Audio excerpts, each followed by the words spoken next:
ರಾಜೀನಾಮೆಗೆ ರಮೇಶ್ ಜಾರಕಿಹೊಳಿ ಅವರು ತಯಾರಿ, ಇದು ಆರಂಭ ಮಾತ್ರ ಅನ್ನೋದರ ಕುರಿತು ಬ್ರೇಕಿಂಗ್ ನ್ಯೂಸ್ ಬರ್ತಿದೆ.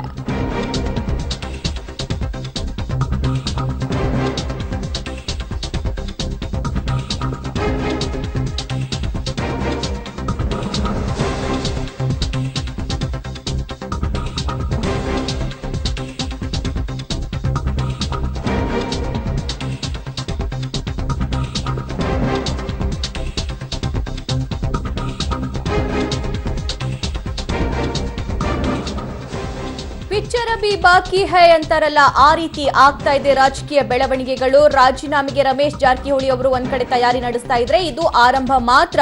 ಮುಂದೆ ಒಬ್ಬೊಬ್ಬರಾಗಿ ಶುರು ಮಾಡ್ತಾರೆ ಬಂಡಾಯ. ನೋಡ್ತಾ ಇರಿ. ನಾವು ಯಾವುದೇ ಕಾರಣಕ್ಕೂ ದುಡುಕುವುದು ಬೇಡ, ಸ್ವಲ್ಪ ಕಾಯೋಣ ಅಂತ ಹೇಳಿ ಬಿಜೆಪಿ ಅವರು ಪ್ಲಾನ್ ಮಾಡ್ಕೊಳ್ತಾ ಇದ್ದಾರೆ. ಸರಿಯಾದ ಪ್ಲಾನ್ ರೂಪಿಸಿ ರೆಬಲ್ ಶಾಸಕರನ್ನ ಬಿಜೆಪಿಗೆ ಕರೆತರೋಣ ಅನ್ನುವಂತಹ ನಿಟ್ಟಿನಲ್ಲಿ ಬಿಜೆಪಿ ಅವರು ಪ್ಲಾನ್ ಮಾಡ್ತಿದ್ದಾರೆ. ಮಾಧ್ಯಮಗಳ ಮುಂದೆ ನಾವು ಯಾವುದೇ ಆಪರೇಷನ್ ಕಮಲ ಮಾಡ್ತಾ ಇಲ್ಲ ಅಂತ ವಾದಿಸಬೇಕು, ಅಪ್ಪಿತಪ್ಪಿಯೂ ಎಡವಟ್ಟು ಹೇಳಿಕೆಗಳನ್ನ ಕೊಡೋದು ಬೇಡ ಅಂತ ಹೇಳಿ ಬಿಎಸ್ ಯಡಿಯೂರಪ್ಪನವರು ಸ್ಟ್ರಿಕ್ಟ್ ಇನ್ಸ್ಟ್ರಕ್ಷನ್ ಅನ್ನ ಕೊಟ್ಟಿದ್ದಾರೆ. ಬಿಜೆಪಿ ಕೋರ್ ಕಮಿಟಿ ಸಭೆಯಲ್ಲಿ ರಮೇಶ್ ರಾಜೀನಾಮೆ ವಿಚಾರದ ಕುರಿತು ಬಿಸಿ ಬಿಸಿ ಚರ್ಚೆಯಾಗಿದೆ ಅನ್ನುವಂತಹ ಮಾಹಿತಿ.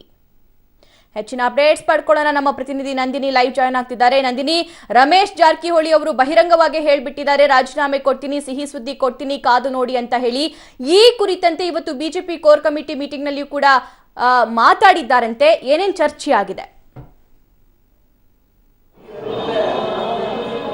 ಸಭಾ ಸದ್ಯ ಎಲ್ಲಾ ಕಡೆ ಚರ್ಚೆ ಆಗ್ತಿರೋ ರೀತಿ ಬಿಜೆಪಿಯ ಕೋರ್ ಕಮಿಟಿ ಸಭೆಯಲ್ಲೂ ಸಹ ಒಂದೇ ಚರ್ಚೆ. ರಮೇಶ್ ಜಾರಕಿಹೊಳಿ ರಾಜೀನಾಮೆಯನ್ನ ಬಿಜೆಪಿಗೆ ಯಾವ ರೀತಿ ಉಪಯೋಗ ಮಾಡ್ಕೊಳ್ಳೋದು, ಲಾಭ ಮಾಡ್ಕೊಳ್ಳೋದು ಅನ್ನೋದ್ರ ಬಗ್ಗೆ ಈಗಾಗಲೇ ಬಿಎಸ್ ಯಡಿಯೂರಪ್ಪ ನೇತೃತ್ವದಲ್ಲಿ ಕೋರ್ ಕಮಿಟಿ ಸಭೆ ನಡೀತದೆ. ಈ ಸಭೆಯಲ್ಲಿ ಬಿಜೆಪಿಯ ಮುಖಂಡರುಗಳು ಎಲ್ಲರದು ಒಂದೇ ನಿಲುವಾಗಿತ್ತು. ಕಳೆದ ಬಾರಿ ಆಪರೇಷನ್ ಕಮಲವನ್ನ ದೊಡ್ಡ ಮಟ್ಟಕ್ಕೆ ತೆಗೆದುಕೊಂಡು ಹೋಗಿ ಫೇಲ್ಯೂರ್ ಆದ್ವಿ. ಈ ಬಾರಿ ಆ ರೀತಿ ಆಗಬಾರ್ದು. ರಮೇಶ್ ಜಾರಕಿಹೊಳಿ ಖುದ್ದು ಮಾಧ್ಯಮಗಳ ಮುಂದೆ ಹೇಳಿಕೆ ನೀಡಿದ್ದಾರೆ, ರಾಜೀನಾಮೆ ಕೊಡ್ತಿದ್ದೀನಿ ಅಂತ.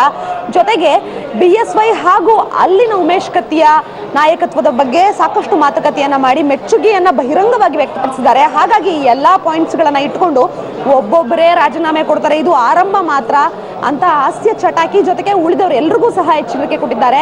ಆಪರೇಷನ್ ಕಮಲದ ಬಗ್ಗೆ ಎಲ್ಲೂ ಸಹ ತುಟಿ ಬಿಚ್ಚಬಾರದು ಕಡೆ ಕ್ಷಣದವರೆಗೂ, ಹಾಗೂ ಈ ಎಲೆಕ್ಷನ್ ರಿಸಲ್ಟ್ನವರೆಗೂ ಸಹ ಕಾದು ಮುಂದಿನ ಎಲ್ಲಾ ಕಾರ್ಯತಂತ್ರಗಳ ಬಗ್ಗೆ ಚರ್ಚೆ ನಡೆಸಬೇಕು. ಜೊತೆಗೆ ರಮೇಶ್ ಜಾರಕಿಹೊಳಿಯ ರಾಜಕೀಯ ನಡೆಯನ್ನ ಬಿಜೆಪಿ ತನಗೆ ಸಹಾಯ ಆಗೋ ರೀತಿಯೇ ಬಳಕೆ ಮಾಡ್ಕೋಬೇಕು ಅನ್ನೋದ್ರ ಬಗ್ಗೆ ಸಹ ಚರ್ಚೆ ನಡೆದಿದೆ ಸಭಾ. ಓಕೆ, ರಮೇಶ್ ಜಾರಕಿಹೊಳಿ ಅವರ ಕುರಿತು ಮಾತನಾಡಿದ್ದಾರೆ ಅಂತಂದ್ರೆ ನಂದಿನಿ, ಅವರ ಜೊತೆ ಸಂಪರ್ಕದಲ್ಲಿರುವಂತಹ ಅತೃಪ್ತ ಮೈತ್ರಿ ಸರ್ಕಾರದ ನಾಯಕರ ಕುರಿತು, ಶಾಸಕರ ಕುರಿತು ಕೂಡ ಮಾತಾಡಿರಬಹುದಲ್ವಾ?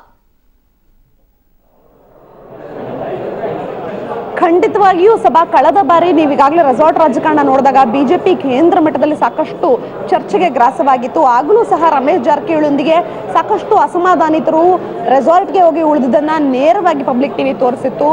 ಅದೇ ರೀತಿಯ ವಿಚಾರಗಳನ್ನ, ಅಂದ್ರೆ ಈಗ ರಮೇಶ್ ಜಾರಕಿಹೊಳಿ ರಾಜೀನಾಮೆ ನೀಡ್ತೀವಿ ಅಂತ ಹೇಳಿದ್ರು, ಜೊತೆಗೆ ಅದೇ ಸಮಯದಲ್ಲಿ ಬಿಜೆಪಿ ನಾಯಕರ ಬಗ್ಗೆ ಮೆಚ್ಚುಗೆಯನ್ನ ಸಹ ವ್ಯಕ್ತಪಡಿಸಿದ್ರು. ಇವೆರಡನ್ನ ಆಧಾರವಾಗಿರಿಸಿಕೊಂಡು ಅವರ ಬೆಂಬಲಿಗರನ್ನ ಹಾಗೂ ಈ ಮೈತ್ರಿ ಸರ್ಕಾರದ ಬಗ್ಗೆ ಅಸಮಾಧಾನ ಇರುವಂತಹ ಎಲ್ಲಾ ನಾಯಕರನ್ನ ಬಿಜೆಪಿಗೆ ಕರೆತರುವಂತಹ ವಿಚಾರದ ಬಗ್ಗೆ ಒಳ ಮಾತುಕತೆ ಮಾತನಾಡಬೇಕು, ಯಾವುದೇ ಕಾರಣಕ್ಕೂ ಬಹಿರಂಗವಾಗಿ ಚರ್ಚೆ ಆಗಬಾರದು ಅನ್ನುವಂತಹ ವಿಚಾರ ಸಹ ಪ್ರಸ್ತಾಪ ಆಗಿದೆ ಸಭಾ.